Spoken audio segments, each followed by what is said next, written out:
Selamünaleyküm efendim. Yeni bir güzel video ile sizlerleyiz. Tekrardan Ramazan ayının 3. günü değil mi abi bugün? Evet. Ramazan bayramının 3. günü. Tabii Ahmet abimiz bugün ziyaret etti. Dünden Yunus abiler buradaydı. Selam olsun onlara. Bugün de Ahmet abiler geldiler. Sağ olsunlar. Biz onlara gidemiyoruz. Maalesef benim hanım bugün yarın nöbet bekliyoruz doğum öncesinde. Hareket edemiyoruz sağa sola. Çok ağırlaştı. Çok da dikkat etmemiz gerekiyor doktor tavsiyesi üzerine. Allah razı olsun. Ahmet abim dedi ki kardeşim dedi biliyoruz özel durumunu, biz geliyoruz dedi. Geldiler, misafir oldular, oturduk, sohbet ettik ama çok merak edilen sorular vardı. Bana anlatıyordu. Dur dedim abi hemen videoyu çekelim. Yaşamış olduğunuz tecrübeleri, daha yeni damat. Zaten 2 ay oldu mu abi evleneli? Daha yeni oldu. 2 aylık damadım ben dedi ve Endonezya'ya yerleşti. Vizesini, oturumunu, her şeyini hallettik. Herhangi bir sıkıntısı yok. Eşiyle mutlu mesut yaşıyorlar ama neler yaşıyor bilmiyoruz. Ne hayatı var. İçine dökeceğim dedi. Her şeyi anlatacağım dedi. Hadi bakalım başlayalım. Tabii videoya başlamadan önce kanalımıza abone olarak, videolarımızı beğenip yorum yaparak bizlere destek olabilirsiniz. İlerleyen zamanlarda aksiyon başlayacak diyelim. Şimdilik böyle küçük küçük vloglarla hem sizleri bilgilendirmiş olalım hem de evlendikten sonra ne yapıyor bu Türkler? Ne yapıyor bu Endonezyalılar Türklerle? Geçinebiliyorlar mı? Anlaşabiliyorlar mı? Onlar hakkında bilgi istiyordunuz. Alın size video işte burada. Başlayalım. Selamünaleyküm. Aleykümselam. Yengemden başlayayım. Devamlı şeyden başladım. Yunus abinin hanımından konuşmadık. O günü konuşturmadık. Yunus abi durdurmadı bizde. Mbak apa kabar sehat?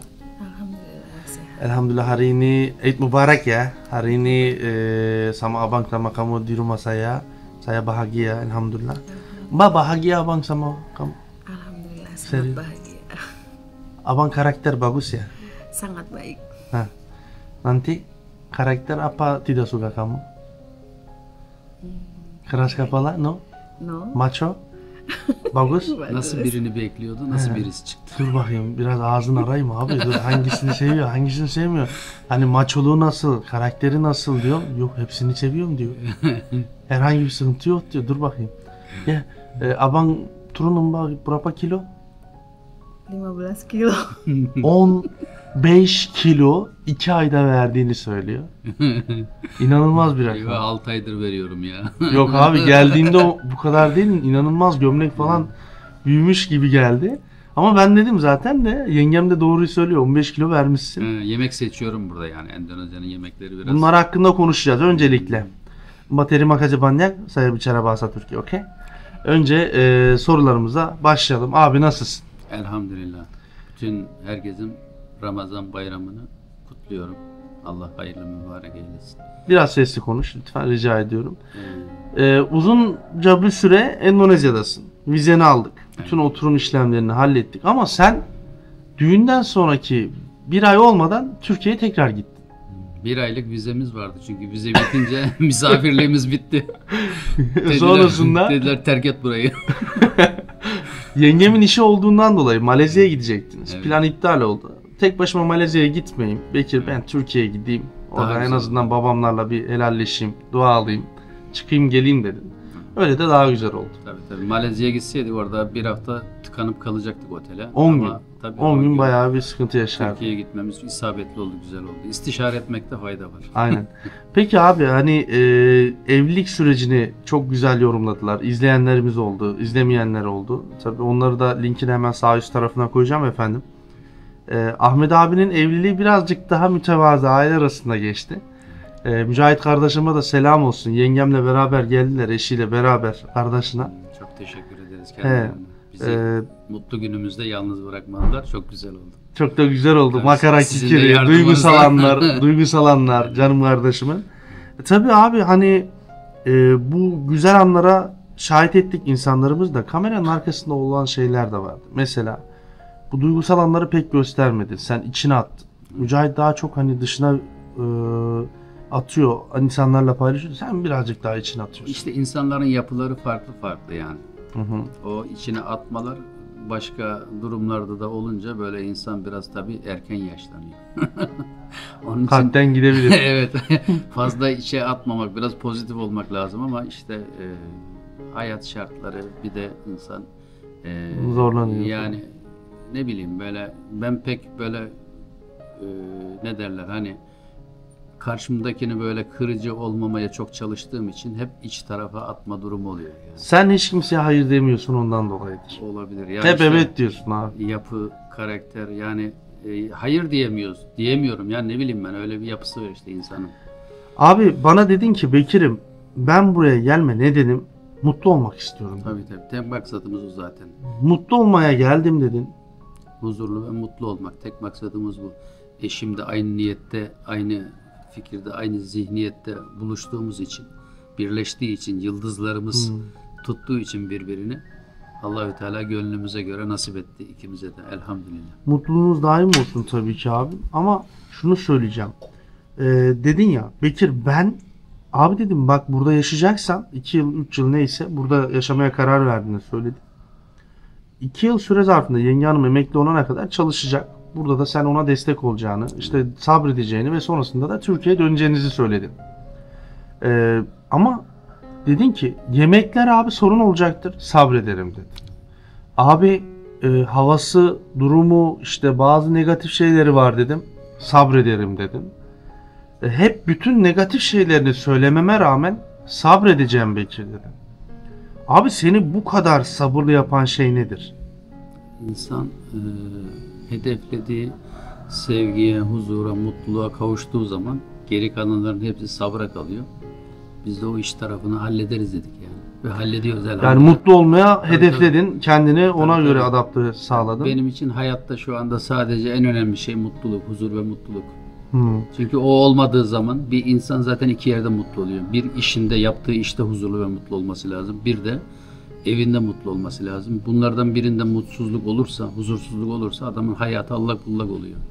Dolayısıyla ben bunun 2 seneden güzel gitmesini istiyorum. Mutluluğu Peki- da burada buldum. Dolayısıyla buraya geldim. Buldun mu? Elhamdülillah. Kesin. Evet. Allah mutluluğunuzu daim eylesin. Ben de buna şahidim. Peki abi hani özellikle senin hassas olduğun bir konu var. Kardeşim ben temizlikte birazcık hassasım diyordun. O konuyu ne yaptınız abi? Alışabildin mi? Hani sokaklar, havası, Evet. suyu, işte her şey sabrederim ama onları da herkes aslan yattığı yeri temizlemek zorunda dedin. Onu yapıyorsun da biliyorum seni. Tabii. Peki negatif olaraktan düşüncelerin nedir? 2 ayda ne bilgi edindin ya da ne gözlemleyebildin? Çünkü gitmediğin yer kalmadı. Çok gezdin. Hem bakanlıkta çalışıyor yenge hanım. Oradaki işte Cumhurbaşkanının ofisini girdin, gördün. Hem zengin insanlarla oturdun, kalktın. Hem işte fakir kesimi gördün. Bu analizinin nedir? Analizini dinlemek istiyorum senin. Burada yani bu arada bayağı bir uçurum var yani. Hı. Yani orta direk yok. Eskiden Türkiye'de orta direk diye bir şey vardı. Şu anda burada öyle bir şey yok. Yani zayıf, gariban, çok gariban. Hı hı. Zengini de çok zengin. Fakiri çok fakir, Fakiri zengini çok zengin değil mi? zengin. Dolayısıyla aradaki şey kapanmıyor yani. Zenginler aşağıdakileri görerek bir harekette bulunmadıkları için fakirler gerçekten çok sıkıntı çekiyorlar. Biz elimizden geldiği kadar işte yani Destek olmaya çalışıyoruz. olmaya çalışıyoruz. Güzel bayramdan önce Ramazan müddetince ve Ramazan'da fitreler falan güzel şeyler yaptık elhamdülillah. Harikasın. Rabbim kabul etsin. Burada 30 kişiye falan yok yakarda da 30-40 kişiye yardımcı olduk. Bir de erzak falan ayarladık poşetlerle 40-50 kişiye dağıtımlarını falan yaptık. Türkiye'den de fitre göndermişlerdi. Hı hı. Çevrenden. Evet 8-10 milyarlık onları dağıttık. Çok güzel oldu yani Allah kabul etsin. Güzel insanların niyetleri güzel yerlere gitti elhamdülillah. Karşıdaki insanlar da kalpten samimi bir şekilde dua ettiler. Allah razı olsun dediler. Bu çok önemli yani. Yani gerçekten burada bayağı bir uçurum var zenginle fakir arasında. Devlet çok kalabalık olduğu için tam herkese yetişemiyor gördüğüm kadarıyla. Dolayısıyla herkes elinden geleni yapması lazım. Yani. Zaten zekat, sadaka olmasa dünyanın altı üstüne gelir yani. Bunların olması lazım. Abi yenge hanımın bir kızı var. Senin de çocukların var. Tabii bu çocuklar arasında bir iletişim var mı ya da Yenge hanımın çocuğu sana alışabildi mi? Kıza alışabildi mi? Herhangi bir sorun, problem teşkil ediyor mu? Sorun, problem yok. Şu anda zaten ben de dil öğrenme aşamasında olduğum için konuşurken yani gülmekten konuşamıyoruz zaten. Benim konuşmalarım onların çok tuhafına gidiyor. Kelimeleri çıkarırken. Birkaç kelime öğrendim dedin. Konuşsana Evet. abi biraz. İşte sabahleyin karşılaştığım insanlarla selamat pagi diyorum. Ondan sonra akşam Yengem selamat bak- malam diyorum. Evet. İyi akşamlar diyoruz. Ondan sonra gördüğüm kişiye apa kapar nasılsın diyorum. Ha. O da bayık diyor. Oo. Bir de uzatıyorlar ya bayık. Aksanlarıyla. Aksanlarıyla güzel oluyor, güzel muhabbet oluyor. Yani böyle 5-10 kelimeyle de olsa insanlarla kalben İletişim kurmak. Tabii o samimiyet ve tebessümle karşılıklı konuşulduğu zaman atmosfer çok güzel oluyor. Ben mescide gidiyorum 5 vakit namaza. Oradaki insanlar da bilmiyorum ten rengimizden midir, Türk olduğumuz için Dikkat midir? çekiyorsun. Çok dikkat çekiyoruz ve çok farklı davranıyorlar yani. Hı hı. Peki tabii ki güzel açıklamalar yapıyorsun. Hem yaşadıklarını anlatıyorsun. Çünkü ben özellikle de yeni gelen burada yaşayanlara sorduğum sorular bunlar. Yemeklerine alışabildin mi? Alışamadım dedin ama şimdi ne durumdasın merak ediyorum. 2 ay oldu. Burası kızartma ağırlıklı hep. Yani yağda kızartılan bir sürü çeşit yemeklerle besleniyorlar. Bizim kültürümüzde de yani Sebze, sulu meyve. yemekler, sebzeler, meyveler genelde mesela kahvaltı farklı bir atmosfer. Zeytin, peynirdir, yumurtadır, baldır bilmem ne falan. Ama burada tam tersi bizim Full yağ. yediğimiz yemekle başlıyorlar. Pilavla başlıyorlar. Kahvaltı. Tavukla başlıyorlar sabah kahvaltıya. Yani dolayısıyla bizim alıştığımız bize göre normal olmayan şeyler olduğu için şu anda tam alışmış değiliz. Ama az az tadıyorum böyle alışıyorsun. İlk geldiğim yıllarda ben de inanılmaz kilo verdim. 15-20 kilo vermiştim. Sonrasında yavaş yavaş adaptasyon kuruyorsun. Yemek zorundasın. Çünkü yemezsen çalışamazsın. Enerji gerekiyor. Koşturman lazım. Sonrasında alışıyorsun. Ama bir yıl adaptasyon. Ben fazla şey yapmasam kendim zaten elimden geliyor. Fırın gidip marketten alıp patlıcanı, patatesi, ondan sonra kıymayı. Melemen yapamıyor mu yengem? Yapıyor, Öğreteydin. güzel yapıyor. Bak tavuğu melemen ya. Ha, melemen güzel. Ne kadar biliyorum ben oğlum diyor. Yenge de gösterdi burada. Güzel oldu yani. Mesela kendim maya getirdim Türkiye'den gelirken. Burada yoğurt yapıyorum. Her gün yoğurt yapıyorum mesela. Yoğurt da birkaç yapıyorsun. sefer tutturamadım ama sonra yavaş yavaş tutturmaya Mayayı başladım. nereden buldun abi?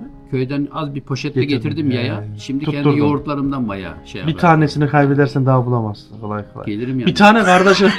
Ben de yoğurt yok ki.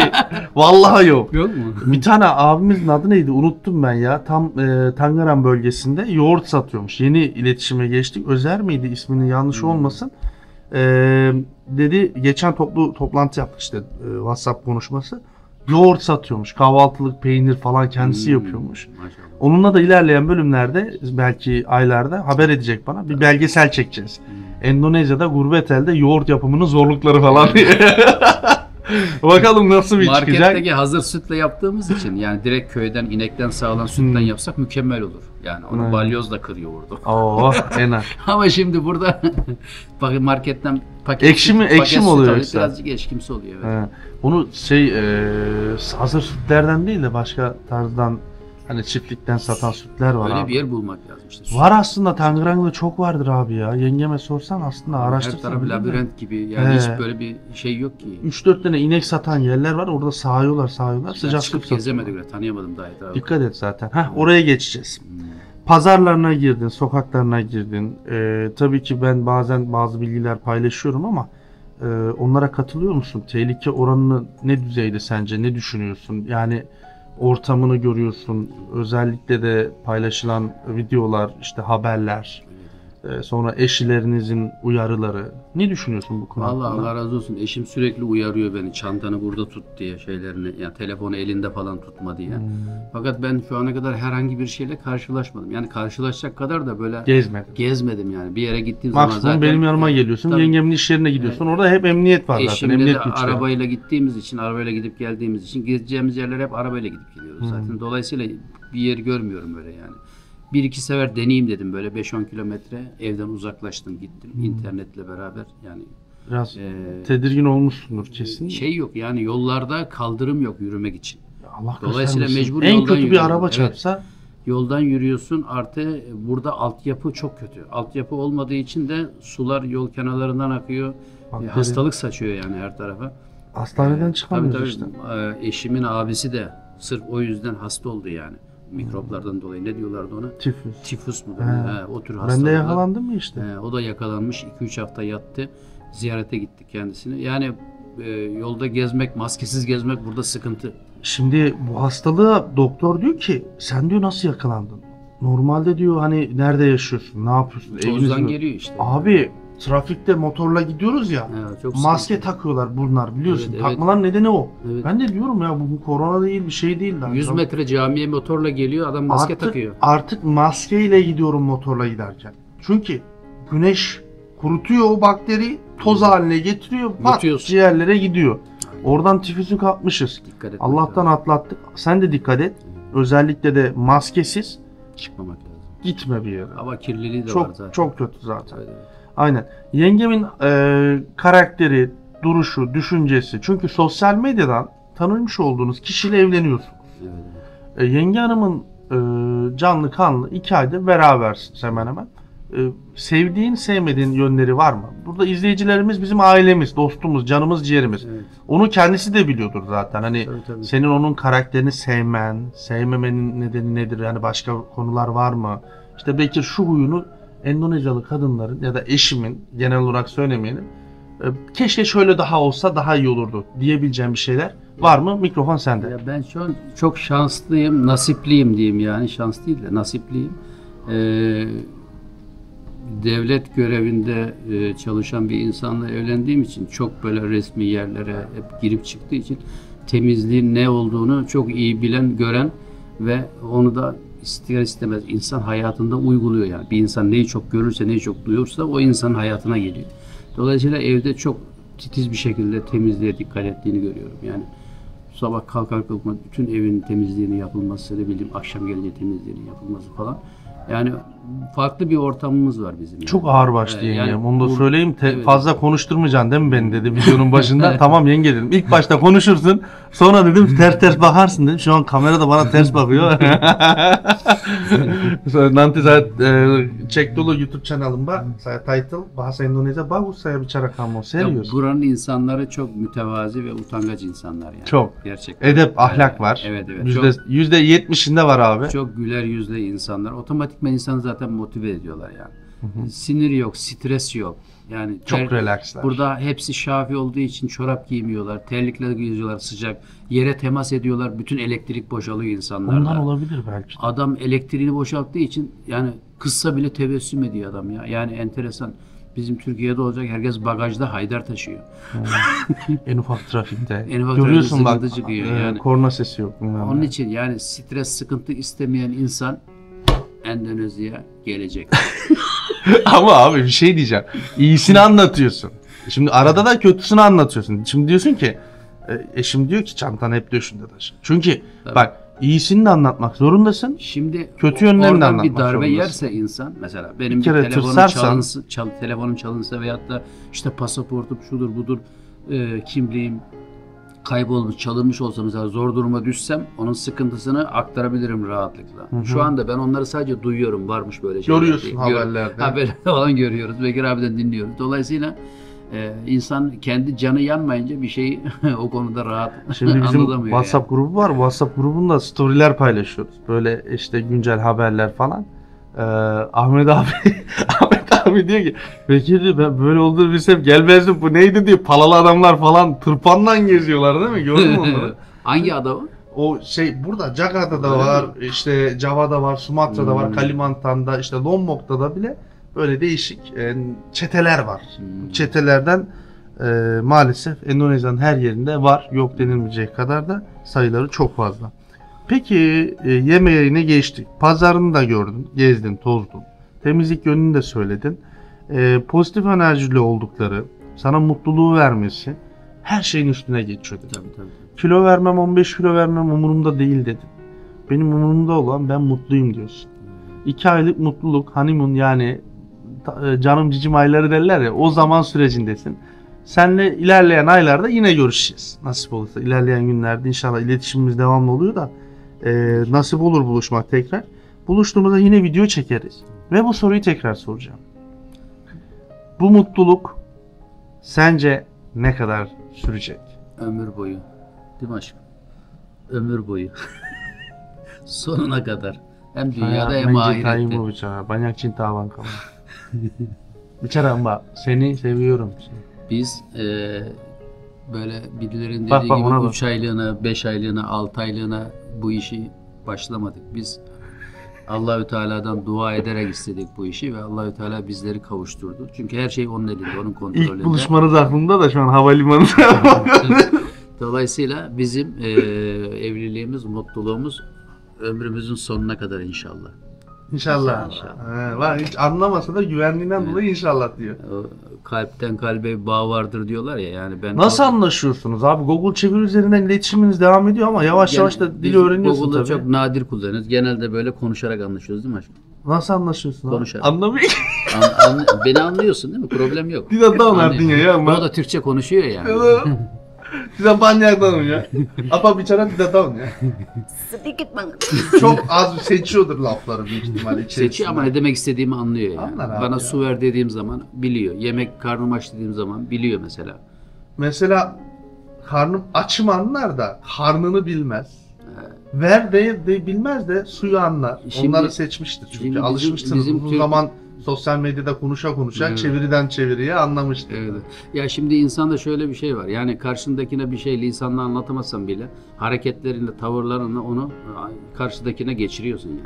Karnına tuttuğun zaman veyahut da mesela Argazlar gibi. Canın mesela inek eti istediği zaman mö dediğin zaman anlıyor yani. Me dediğin zaman koyun eti istediğini anlıyor. Hadi Böyle- gidelim diyorsun.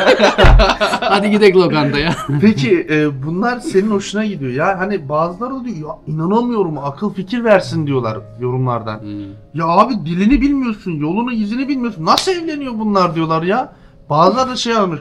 Param var, pulum var, mutlu değilim bunlar gibi deli değilim demiş Parası yani. olanlar mutlu olamazlar zaten. Şimdi adamlar cesaret edip gelemiyorlar da o da var. Parası olan mutlu olamaz derken mutluluğu parada arayanlar mutlu olamazlar. Evet. Mutluluk farklı bir şey yani. Dünyanın en garibanı da olsan çok mutlu olabilirsin.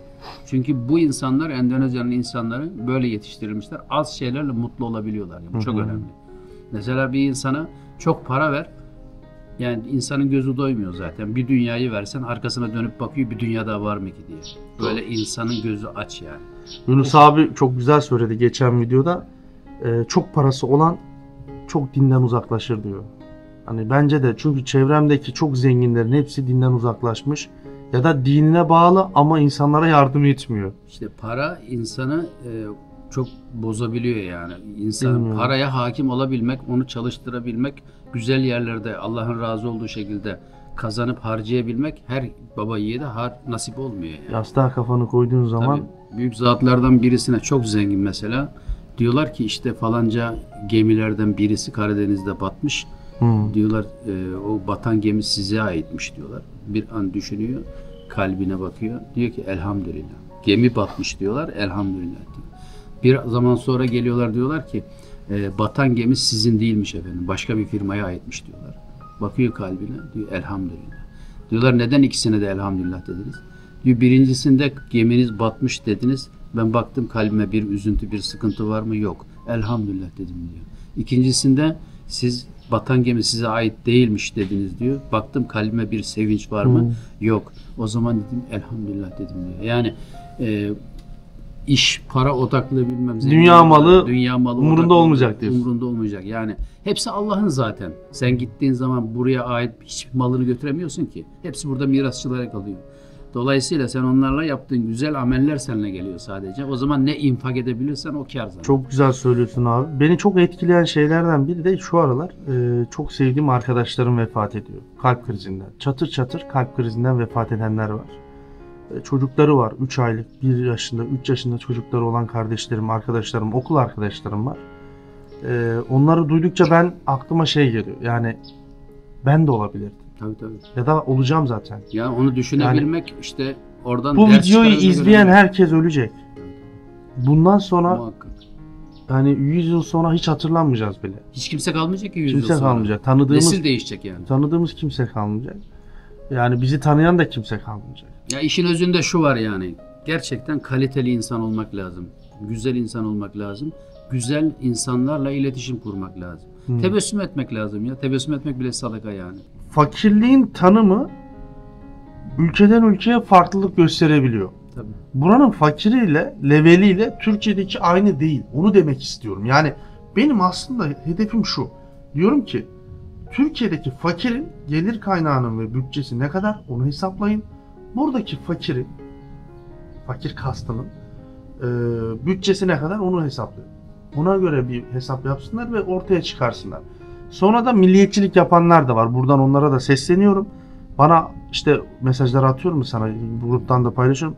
Senin Allah belanı versin. Bekir'in ölmesi için haca gideceğim diyenler var. Onu da söyleyeyim. Bekir ölsün diye haca gideceğim, umre yapacağım demiş. Bekir'in çocuğu işte diğer çocuğu da sakat çıksın diye kurban keseceğim, adak adayanlar da var.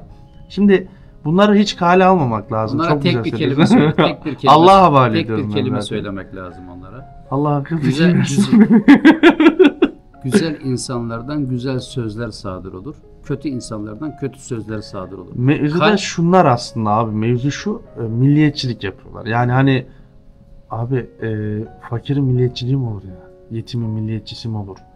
Yani onu demek istiyorum. Takma kafana diyorlar. Çok yorumlarda söylüyorlar da bunlar şimdi 1, 2, 3, 4, 5, 10, 20 geldiği zaman paylaşmak bir laf istersin vardır insanlar. yani hani söz söyleyene ağzından çıkan sözü güzel mi güzel değil mi ona bakmak lazım. Evet. Adamın ne olduğu ortaya çıkıyor zaten.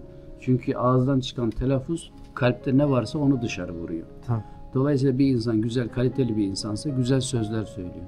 Eğer ağzından kötü sözler, insanların sıkıntı verecek, insanları üzecek sözler çıkıyorsa ya bu da dolayısıyla o insanın iyi bir insan olmadığını gösteriyor. Onun için güzel insan olmak için güzel sözlerle kendini konuşturmak lazım yani. Abi zaten elinde sonunda öleceğim. Yani Herkes benim ölmem için umreye gidiyorsan, hacca gidiyorsan ne diyeyim kendine ya? yazık ediyor. O zaman boşuna harcama ben sana.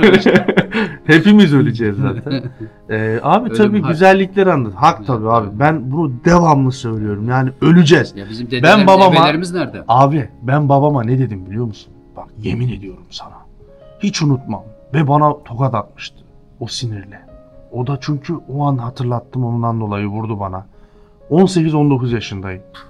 Bak öz babamdan anlatıyorum ya. Hep her şeyi güzelliklerini anlatırım. Bazen öğütlerini anlatırım. Bazen de kendi babamın yapmış olduğu, benden belki de ders aldığı bir şey anlatıyor. Babam bana dedi ki işte şöyle böyle bir mevzu oldu. İşte git çalış şuradan yap böyle yap. Baba dedim ya. Dedem kaç yaşında oldu dedim. Ben böyle soru sordum biliyor musun? Hani gençlik dönemlerinde. 60 yaşında. Anneannem kaç yaşında öldü? 60 yaşında örnek veriyorum. Zaten 65'i geçmiyoruz dedim. Genetik olarak. Bu hırs ne? Sen de dedim göreceksin 65 maksimum 70 dedim. Daha ne kadar dedim bu kadar borcun içine gireceğiz ya da sıkıntılar yaşayacaksın. Ne kadar kalbin dayanacak dedim. Artık dedim namaz kılma zamanın gelmedi mi dedim. Artık dedim kendini toparlama zamanın gelmedi mi dedim. Bana bir tokat attı. Babana diyorsun bunları değil mi? Babama dedim. Beni sinirlendirmişti bir şey olmuştu. Hani baba oğul arasında öyle şey olur ya. Böyle kötü bir laf değil aslında. Uyarıcı. Bir anda içimi döktüm. Güzel bir nasihat işte yani. Ondan sonra babam orada bana tokat attı. Hadi lan oradan bilmem ne yaptım. Ben dedim o ara neydi ya? Bir şey olmuştu da hakkımla değil. Ondan sonra annemin yanına gittim. Ama gel kurban olurum yavrum. Gel dedim. Neye vurmuş ki eline ne? Ya aklıma geldi şunu anlatayım. Şimdi Ben babama bile bu konuda gider yapmışım. Ya Eloğlu kim abi? Ondan dolayı şunu diyorum. Yaptığım bildiğim doğru. Kendi doğru. Hani kendi doğrum ne? Doğru olan şey Kur'an'da yazıyor zaten. Evet. Herhangi bir yere bağlı olmana gerek yok. Doğru mu? Sen de söylüyorsun devamlı. Kalbinden geçen 5 madde neydi abi sen diyorsun ya. Haram, zina, ondan sonra kul hakkı, yetim hakkı. Bunlara dikkat tabii. edeceksin kardeşim. Ya zaten işte. Kolu komşuya sahip çıkacaksın, fakire fukaraya. Yani Peygamberimiz hadis-i şerifte buyuruyor zaten, size iki şey bıraktım, onlara sımsıkı sarılırsanız sapıtmazsınız. Birincisi Kur'an, ikincisi hadis, sünnetleri yani. Bütün başına ne gelirse gelsin hepsinin cevabı burada var zaten. Mutlaka burada buluyorsun o sorunun cevabını. Ama Ona çok göre özür bir- dilerim de abi. ona Bazı göre bir hayat hadisler de yaşıyorsun. birazcık mantıksız geliyor. Onlar Şimdi büyük zaten- ihtimalle hadis, sahih hadis olmaya Zaten da bilir abi. ya. Hadis, okuduğun hadis Kur'an'a uymuyorsa He. zaten orada sıkıntı vardır. Yani bizim bütün hadislerimiz, bak Türklerin mesela bütün atasözleri çok güzeldir değil mi? Hepsi çünkü hadis-i şeriflerden alıntıdır. Evet. Oradan alıntı olduğu için, kaynak sağlam olduğu için çok güzel sözlerdir mesela. Temizlik imanın şartı Yani mesela. mesela ırmaktan geçerken at değiştirilmez diyor atasözü. Ya. Yani şimdi de bunu başka şekilde ayarlayabilirsin, konuşabilirsin. Ama burada çok güzel insana öğütler vardır, nasihatler vardır. Bunlar hepsi bir hadise dayanıyor yani. Değil mi? Onun için başına ne gelirse gelsin ilk önce peygamberin sünnetine, hadisine danışacaksın. Orada bulamazsan Kur'an'dan, yani icmadan. Dolayısıyla işlerini çok rahat, huzurlu, mutlu şekilde halledebiliyorsun. Yani. Bu kadar güzel bilgileri nereden aldın? Herhangi bir cemaate ya da tarikata üye misin diye soracaklar sana, haberin olsun. Babandan biraz bilgi ver. Babanı tanıt, anlat. Herkesin babası benim babam gibi değil. Bazılarının babası daha dinle yatkın. Benim babam tabii delikanlı adam. Eski kabadayılardan. O da şimdi toparladı tabii. Eski Yani, halini anlatıyoruz makarasına bu da. işler yani çok namaz kılmakla, çok böyle hacca gitmekle falan olmuyor. Güzel, kaliteli insan olmakla oluyor. Yani. Peki baban anlatsana bana. Babam yani şu anda emekli, imamlık yapıyor. Bir İstanbul'da, Beylikdüzü'nde bir kristal şehir sitesinde 16 bloklu, 33 katlı bir sitede yaklaşık 5000 tane insan yaşıyor. %80'i yabancı. Suriyeli, Iraklı, İranlı. Çoğu kişi Müslüman Yemenli, yaptığını duydum babanın. Oralarda işte onlarla çok iletişimde, Arapça da bildiği için, daha önce Libya'da kalmış. Küçüklüğünde de medresede okuduğu için onlarla güzel anlaşıyor ve onlarla sohbet ediyor ve çok istifade oluyor. Yani insanlarla böyle konuşulduğu zaman, muhabbet olduğu zaman, hani bizde bir söz vardır. Gönül ne kahve ister ne kahvehane, gönül muhabbet ister kahve bahane. Asıl iş muhabbette yatıyor yani. Şurada bütün yemekler olsa, muhabbet olmasa hiçbir şey yaramıyor. Ama muhabbet olsa, hiçbir şey olmasa Demek ki yetenek mükemmel var. oluyor yani. Muhabbet şart. Abi güzel. güzel sohbetti. Muhabbetimiz iyiydi. Yengemin canı sıkılmasın. Biz de Tabii. videoyu burada keselim, kapatalım diyelim. Son söylemek istediğiniz bir şey var mı? Önce sen söyle abi. Güzel yaşayalım, güzel konuşalım, güzel düşünelim. Buradan hiç kimseye kötülük çıkmaz. Üzmeyin kimseyi. Üzmeyin Geçici kimseyi. dünyada öleceğiz hepimiz. Gülemiyorsanız Endonezya'ya gelin, gülmenin nasıl bir şey olduğunu görün. Yani ölümü unutmayın. Evet. Şimdi, Ben öyle derim yani. şimdi yani tebessüm etmek aslında zor bir şey değil. Yani ön iki dişini bile göstersen yetiyor yani. Değil mi? Mbah. Sudah abang bicara, banyak bagus, serius, bagus bicara. Kamu apa bicara mau final bicara dulu Eid Mübarek Türkiye. Bayramınız Mübarek olsun. hayırlı bayramlar. Bayramlar. Allah, oho, yengem öğretmişsin sen. Akrabalar aradı herhalde.